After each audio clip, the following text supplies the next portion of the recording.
So let's discuss something asked in Viva very commonly. So first is the will be asked like define drug, define receptor, okay, define pharmacovigilance. So these are very important. So as per WHO, drug is defined as a drug is any substance or product that is used or intended to be used to modify or explore the physiological system, like in pregnancy or pathological states, for benefit of the drug recipient.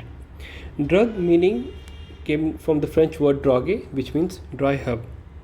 Receptor term was given by Paul Ehrlich. Okay. It is defined as a macromolecule or binding site located on the cell surface or inside the effector cells that serves to recognize the signal molecule or the drug and initiate the response to it, but itself has no other function. That is receptor. Pharmacodynamics is what the drug does to the body. It is the study of drugs on the body. It includes the receptor and non-receptor mediated drug actions. Okay.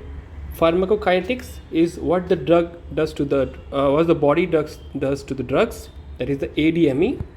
It is the study of absorption, distribution, metabolism, and excretion of the drugs. It helps in the designing of the dosage regimens for the drugs. So term is posology. It is study of dosage forms. Okay, that is posology. Pharmacovigilance. Vigil means to monitor.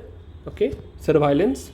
It involves the drug event monitoring, detection, and remedial measures. This happens after the phase 4 of the clinical trials. Phase 4 of the clinical trials basically determining new unexpected events of a common drug. Okay. Now a word is microzone. You study this thing in microsomal enzymes. Now microzome is nothing but a smooth surface endoplasmic reticulum. Okay. So this is a very basic definitions. Now in differences, first difference we'll look about the suppository, pessary and bogies. Suppository is rectal route, pessary is vaginal route, and bogies are the urethral route. It is very important. The shape, bullet or torpedo shape, is the suppository. Okay. Conical, oviform or globular shape as in pessary, and pencil shape bogies are present. One example in each, Dulcolax, okay, as a suppository is given as an enema.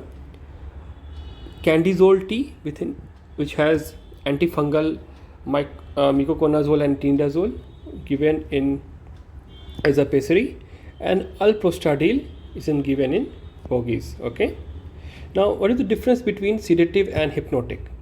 So a hypnotic induces sleep, okay, resembling the natural sleep, but sedative does not induce sleep. Okay, it has a calming or quietening effect and reduces the excitement. It may induce drowsiness but not sleep. Okay, this is very important. So in low doses, hypnotic acts as sedatives. Okay, or vice versa, we can say at higher doses sedative acts as hypnotics. Neurotransmitters in schizophrenia, depression, Alzheimer's and Parkinsonism. In schizophrenia, there is increase in the glutamate and decrease in the dopamine. In depression, there is decrease in serotonin and norepinephrine, and there is increase in the glutamate. Hence, we are using SSRI, that is the selective serotonin reuptake inhibitors, to increase the level of serotonin, as well as SNRI, serotonin norepinephrine reuptake inhibitors, to increase the concentration of norepinephrine and serotonin in the brain, right? And also increase in the glutamate also causes depression.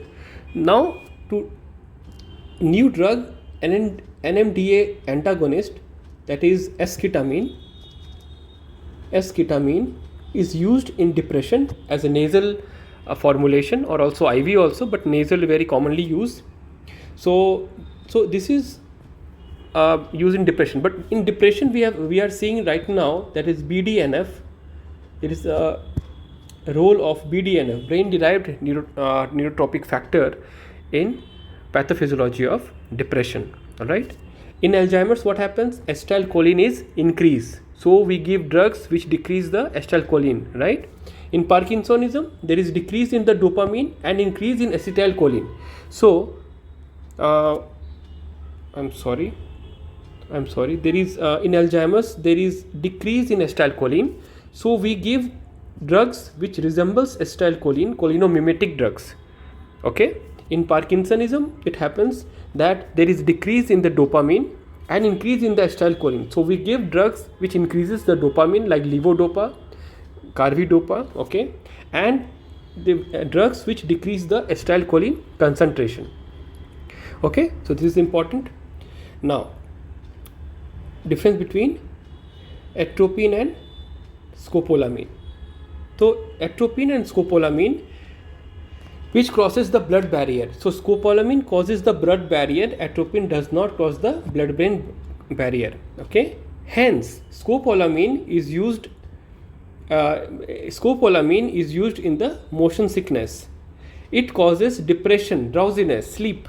Okay, so it helps in the motion sickness. But atropine, what it does not cross the blood-brain barrier. It causes the CNS stimulation. It is acting basically on the heart and is a cardiac vagolytic drug. Okay. Now difference between antagonist and agonist. Bind to the receptor, yes, both bind to the receptor.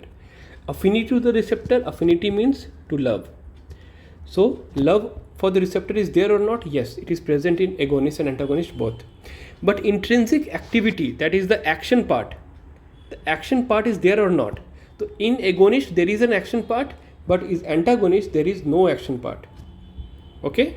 Similarly, if you see over here, this diagram over here, intrinsic activity is +1, intrinsic activity is -1, intrinsic activity is 0, and it is 0.25. Suppose this one, right? So what we can see over here, +1 intrinsic activity is seen in the agonist. Okay, 0.25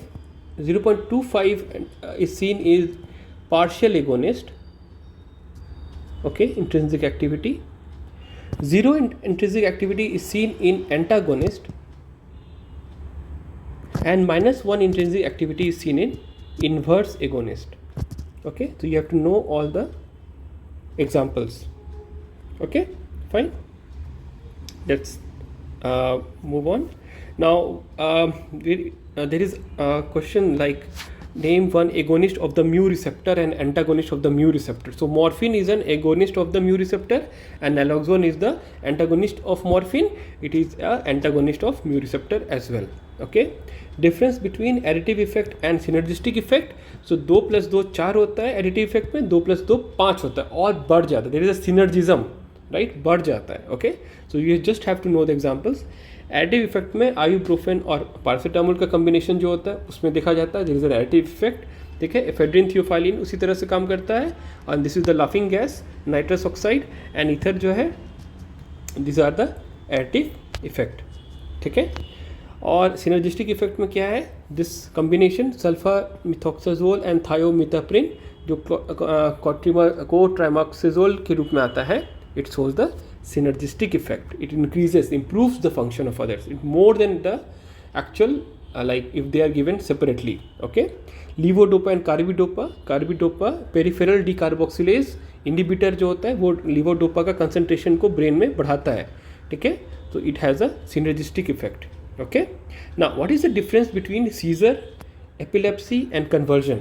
So seizure is like any activity in the brain, any abnormal activity in the brain. So abnormal discharge in the brain. Okay, that is seizure. This we can't see. We can see by EEG. Okay, we can see by EEG, but we can't see in the patient as such. Okay, now this activity can cause movement of the body. That is known as convulsion. Convulsion is the motor activity which we actually see. So the motor activity, so convulsion is the result of seizure. So there is a disturbance in the brain which causes convulsion, right? And a series of such events is known as epilepsy. Epilepsy is a broader term. It means a series of events, right? In a day it can happen, in a week it can happen in a year, and so on. Okay, so now there are some drugs which should be avoided in children, like aspirin causes Rey syndrome. It is very important question, and aspirins are generally not given in the children. Chloramphenicol causes gray baby syndrome. Okay, tetracycline causes yellowing of the teeth and bone abnormalities. Aminoglycosides causes the ototoxicity, कान में problem है ना, oto means ear. Corticosteroids leads to stunt growth, बच्चा का height नहीं बढ़ता है. मान लो कोई टॉपिकल एजेंट्स बहुत ज़्यादा यूज़ कर रहा है, हाइट नहीं होगा, या बचपन में कोई ओरल एजेंट्स का यूज़ करना स्टार्ट कर दिया due to any autoimmune disease और something, there is a stunt growth, height नहीं बढ़ता है. ठीक है. फ्लोरोक्विनोलोन्स जो होता है उससे आर्थोपैथी होता है, pain in the joints, ortho means joint. Nimesulide से हेपेटोटॉक्सिटी होती है. बच्चे लोग में निमेसोलाइड पहले दिया जाता था, अब बैन कर दिया गया है. There are some other things like red man syndrome, it is caused by vancomycin. It is not in children, these are just like in adults. ठीक है. Red man syndrome is seen in vancomycin, पूरा चेहरा red हो जाता है. Blue man syndrome, चेहरा एकदम blue हो जाता है इन केस ऑफ एम्योडेरॉन. एम्योडेरॉन में आयोडीन इज प्रेजेंट, ये समटाइम्स एमसीक्यूज में पूछा जाता है, वाइवा में भी पूछा जाता है. Phocomelia, फोको means seal like limbs. ठीक है. इसमें थैलिडोमाइड डिजास्टर हुआ था, तो you should know thalidomide. And now present uses of thalidomide is also important because there is reuse of thalidomide in a disease. Okay, तो जिनको ये पता है will text me कि कौन सा बीमारी में अभी thalidomide यूज़ किया जाता है. Okay, now this is important, like these concepts are you should know by heart. ठीक है. First is the essential medicine.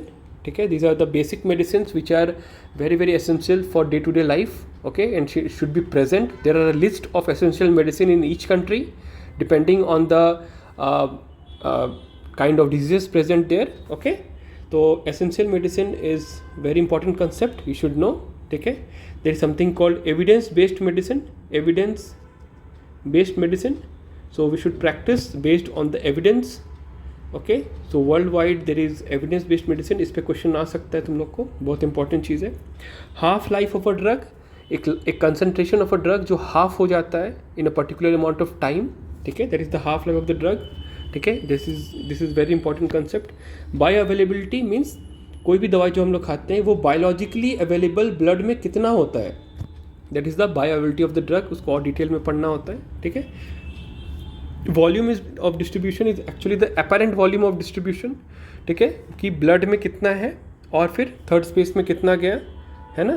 तो दिस इज लाइक डिस्ट्रीब्यूशन, कितना डिस्ट्रीब्यूट कर रहा है, कहाँ कहाँ जा पा रहा है, राइट. तो इट ऑल डिपेंड्स कि कितना ब्लड में रहेगा, कितना ब्लड से बाहर जाएगा, सेल्स में जाएगा, टिश्यूज़ में जाएगा. So you should know this concept, very important. First pass metabolism, pre systemic metabolism, blood में आने से पहले कहाँ कहाँ मेटाबॉलिज्म होता है. This is not only in the liver और something, it happens in the intestine and other parts of the body. Okay, this is the first pass metabolism. Now P drug is the prescription drug, and prescription drugs are very common drugs which are used by registered medical practitioner. So you should know about these concepts. So this is the first part of the video जिसमें हमने basically viva में जो commonly used question पूछा जाता है, क्योंकि starting हमेशा यहीं से होता है. If you can say this, then it will move ahead. Like you say that definition of receptor, then you will be asked what are the types of receptor. ठीक है. तो टाइप्स ऑफ रिसेप्टर में पहले बताना होगा, like GPCR होते हैं, ion receptors होते हैं, इस तरह से आप क्लासीफाई किए. फिर आपको पूछा जाएगा अल्फ़ा रिसेप्टर जो होते हैं, ठीक है, वो बताइए कहाँ कहाँ पाया जाता है. मीन्स टाइप्स पूछा जाएगा, लोकेशन पूछा जाएगा. ठीक है. और फिर क्या पूछा जाएगा, उसका एगोनिस्ट का नाम बताइए, एंटागोनिस्ट का नाम बताइए. ठीक है. So this are a important question. Similarly in the beta receptor, similarly in the mu receptor, similarly in the H1 like histamine receptor, H1 का जितने भी है वो सब आपको पूछा जाएगा.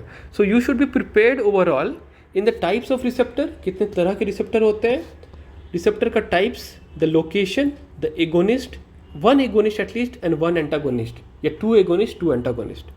ठीक है. और किस बीमारी में उसको यूज़ करेंगे, the use of it. इस तरह से ये you should prepare yourself for Viva. Okay.